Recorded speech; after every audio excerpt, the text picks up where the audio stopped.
is the Coins, Cashflow, and Conversations podcast. I am your host, Dakota Grady, sponsored by Upstate Essential Solutions. If you need help with accounting and taxes, contact me today at dakotagrady.com. Or if you need help with personal finances, you're struggling financially, contact me today at dakotagrady.com. So, welcome to the podcast, y'all. Thank y'all for joining us. I have a guest on today's show, and it's Dr. Danielle Williams of Medically Fab. Saying this right? You know what I'm saying? You got it. Medically Fab, yeah. You got it. So she's in the Pennsylvania area, so I wanted to have her on the show talking about Botox and why it's important, what Botox is, and it's right for you. So, Dr. Williams, welcome to the podcast. Thank you. Thank you for having me. You're welcome. So, tell everyone about who you are and what you do, Dr. Williams. All right. So my name is Danielle Williams. I am a family medicine physician. I'm also trained in aesthetic medicine. So Medically Fab was kind of birthed out of my desire to bring mostly a diverse group of women, okay, into my space to make you feel comfortable, spend your dollars somewhere where people look like you, and we share the same aesthetic goals. Wow. All right. So I guess you're talking about more diversity in the field, right? I assume. More diversity in the field of aesthetics. That's beauty, the medicine of beauty and anti-aging. Gotcha. So talk about that in terms of like aesthetics. Botox is a part of it. It's the medical side of it, right? Can you tell us what Botox is, why people should get it, and it is right for them? Yes. So I think the term Botox is used so broadly, right? It's literally one form of one type of anti-aging treatment. Like the field is actually quite broad. So Botox, or tox as I like to call it, is used to really treat like wrinkles. So as we start to age, we lose bone mass in the face, okay? And then just from emoting all of our lives, smiling, whatever, we get these resting lines, okay? They just start to make you look like we're aging a little faster than we may really need to be looking. Okay, so medication for the cosmetic world can be used to help treat those lines, treat those wrinkles. Filler is something different, okay? So I think people use the term interchangeably, but filler is what you use to actually fill in volume. That's what people use like in their cheeks to make them look a little larger. You can actually alter a little bit how the face looks with these fillers. None of this is permanent, okay? It's not like surgery. All these things do wear off. Tox wears off in about 90 days, and then the fillers 6 to 12 months, depending on the type that's used. So it's fun to kind of dabble in, see if you like it. If you don't, filler can be dissolved. So it's fun. So is it for you? If you've been thinking like, I'm starting to age, I'm starting to wrinkle, I don't look quite the same as I used to, then yes, it's for you. Okay. For people who may have contraindications, that may be people who have active illnesses that require certain treatments. Okay. So if you're suffering from cancer, being treated for that, then more than likely this is not for you. And if you are breastfeeding or considering pregnancy, then we don't want to use any cosmetic treatments that aren't necessary during those times. Thank you for telling us about the benefits and the concept as well, because it can make you look beautiful or age, I guess, turn back the hand of time per se. Yeah.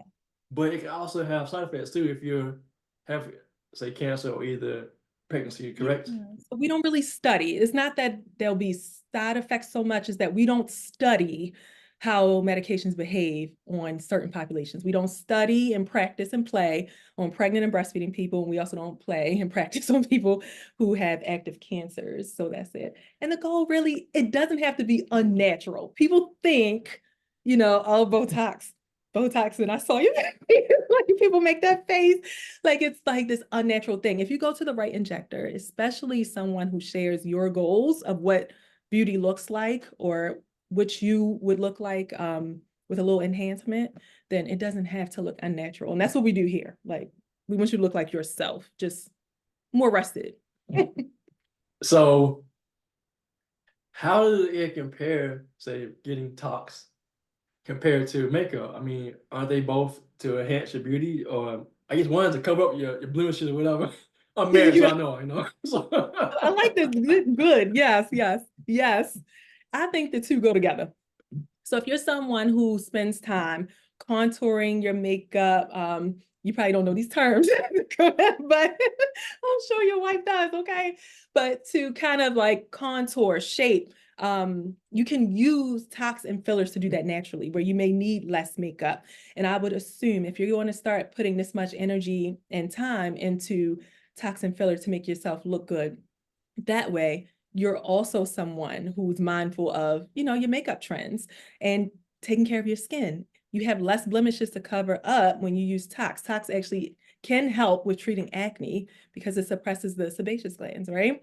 So you may have fewer breakouts, need less makeup, need less contouring because we did that with a filler, right? So I actually love makeup. I've been playing in makeup since I was 17 years old, and I know how to contour the face with filler. Okay, so the same places you would apply these things, that's how a good injector, I would say, would place filler in tox. It's an art form. It's an art form. Now I've seen people that put the dots on people's faces. Is that I guess the dots on some, say if they're putting filler here, they'll put a dot here or a marker or whatever. Is that the process to, So I guess, inject? Yeah, so to start, I like to mark where I'm going. I don't like to go in blindly. I kind of assess the face, see where your natural contour is, right? Like we don't want to, that's when people look unnatural. We try to give them a contour that's not already there, right? So we want to kind of build over where you naturally have your contour, and everybody's different. There's no one size fits all when it comes to placement of tox or filler. Everyone has some baseline asymmetry. So yeah, we mark you up, we get you to emote, make certain faces just like this. I want you to do all the faces you would do on a regular day. And we mark you up to make sure if you want, lots of movement, that you can still raise your brows. It matters, right? Especially for people on camera. So other podcast hosts, things like that, like you don't want to just be talking and not be able to move your face. It matters. So we mark you so that you can, what you're saying, there's some integrity there. As you speak, then so does your face, So all of that matters. Who you are, what you do for a day-to-day life, all that matters when we think about how we inject. Now, what are some negative things that people have said about Botox? Like some negative things that people say, and maybe in the press about Botox. I think the negativity comes from when it's overdone or poorly placed, right? So a lot of times you don't even realize who has it and who doesn't. If you're not even versed in the world, you don't even realize it. A lot of the negative things said in the press are, like you'll look frozen or you won't be able to move your face. You'll look plasticky. All of those things to me, yeah, they say yes. That's what people say, but it's not necessarily, if it's placed correctly and not overfilled or overdone, then half the time you don't know that people have it. A lot of celebrities, especially people in the media, have it. People who are on camera have it just in small amounts and placed in the right places. So you don't have to look plasticky or frozen. Right. Now, is this a long-term solution to aging as you get older? Should you do Botox, or what are your thoughts on that, doctor? That is a great question. I would actually say it's a long-term solution, but it takes maintenance, right? So all these things, like I said, tox is going to wear off after 90 days, okay? And then filler, you may get a year out of it. So it's something you would have to keep up with and repeat. So long-term solution, yeah, it's more long-term than your makeup. It's more long-term than that. So, we wash that off every day. What can we do, to help with that anti-aging process? Serums and creams are great, but to prevent the lines at rest, like when I raise my brows, my goal, like I don't have lines across my forehead, and I hope not to have them. Even as I turn, a fabulous 60, I don't want the lines at rest, and why I'm treating it now to prevent them from happening. So prevention, sometimes you don't need to wait and chase it with tons of units of tox and try to fill. Start younger. Start when you first start to notice and do what I call preventative tox. And over time, you should need fewer and fewer units, actually. Interesting. Now, do men get Botox as well as women? I mean, is this like I guess, who is the most demographic that gets Botox in terms of age and then like demographics? demographics is actually women aged 35 to 55. That's our, I'll say, prime time group of folks. Millennials are out here killing it. We know to start young and early before things set in, okay? And we're the era of social media. We are putting our faces out there every day, every day. So anyone who's like dabbling where their face is on camera a lot, that's where you'll see it. You'll be surprised if you learn a little bit and study some Botox. When you turn on Sports Center and you watch some of your favorite hosts start to speak, and this part of their brow moves and this doesn't, those are the brothers getting the Botox, as we call it. That's what I call it for the men. But men who are on camera, men who bodybuilders, the bodybuilding competition guys, like, yeah, they get it. Botox. Interesting. So have we, meaning African American, have we got on board with it? Do you see more African Americans in your practice or not? Like, who's Yes. Yes, absolutely. I think the stigma is wearing off. We're starting to see more and more people do it. As I said, the millennials are of a whole different mindset. Like, we've seen those before us get it. We saw like, okay, we've seen it evolve. Toxin filler have evolved. How we place it has evolved.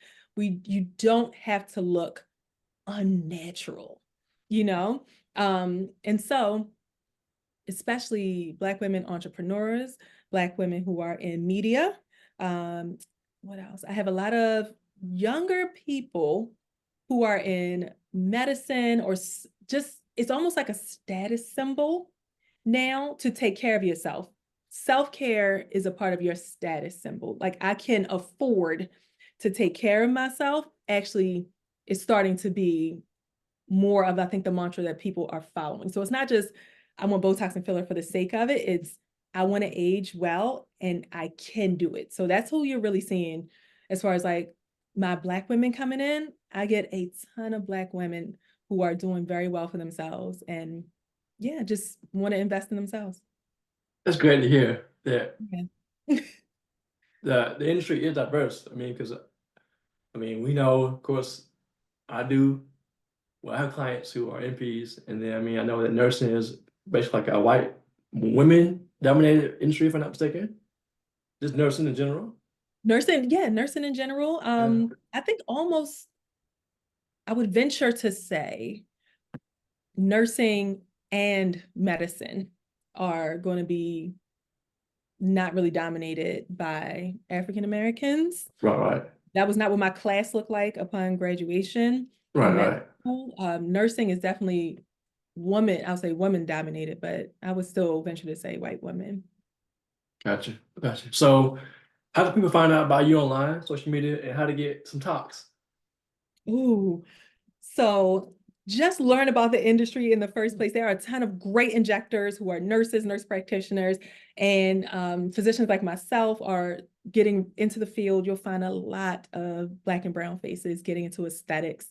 Ever since like COVID, really, we have learned a lot. We have been doing a lot, and we're producing. My name is Danielle Williams. You can find me at Medically Fab Beauty and Wellness in King of Prussia, Pennsylvania. We are across the street from King of Prussia Mall. So do a little shopping, come see us, okay? I can be reached on Instagram at medicallyfab_beauty. That's where you find us. And we just are venturing into TikTok at Medically Fab.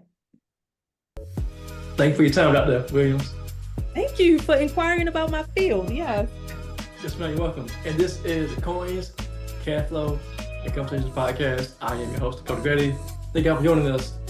You can find me at dakotagrady.com, the website, Facebook, Instagram, LinkedIn, and TikTok, and also YouTube. Coins, Cashflow, and Conversations podcast. Thank you for joining us, y'all.